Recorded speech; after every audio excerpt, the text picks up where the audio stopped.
The history of the European Union in 3 minutes. The first thing to unify Europe was tectonic shift.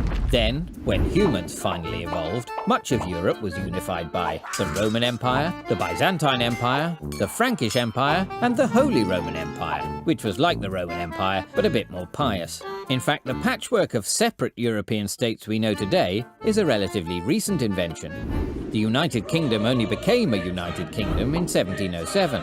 Modern Belgium and Italy came along later, and places like Slovakia and Croatia only popped up again in the 1990s, along with Latvia, Estonia, and the Spice Girls.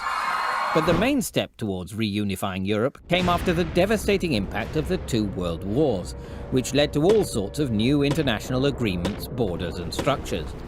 After World War II, Winston Churchill called for the creation of a United States of Europe to save it from infinite misery and final doom. The first big step towards this was the Schuman Declaration, a declaration declared by French Foreign Minister Robert Schuman. And what he declared was that because coal and steel were so vital for war, those industries in France and Germany should be linked together to make war not only unthinkable, but materially impossible. But he said it in French.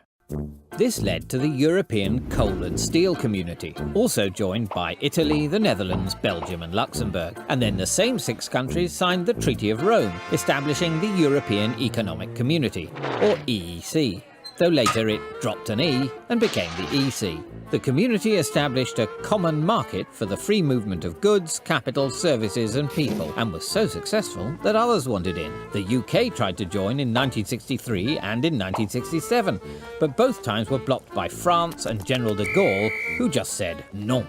The UK were finally allowed to join in 1973, along with Denmark and Ireland, and in 1981, Greece was the word. As the community grew, it evolved.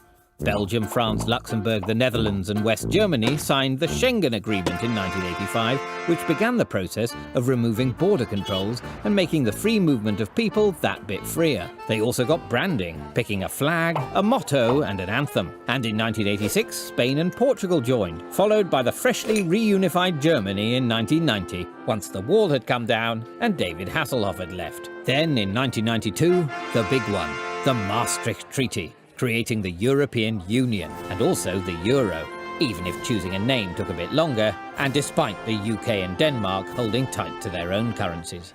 In the meantime, countries were joining faster than you can say fall of the Soviet bloc. The EU itself even won the Nobel Peace Prize, though probably fought over who got to keep it. So by the time the financial crisis arrived in 2008, the EU was locked together in a single currency with a massively increased membership. The start of the toughest years yet for the EU, with calls for even more reform. But thanks to EU rules on mobile roaming tariffs, at least those calls are cheaper to make. And there's certainly not a shortage of countries wanting to join, even while others may be looking for the exit. If you enjoyed this clip, feel free to follow the links on screen for more interesting articles and free courses from the Open University.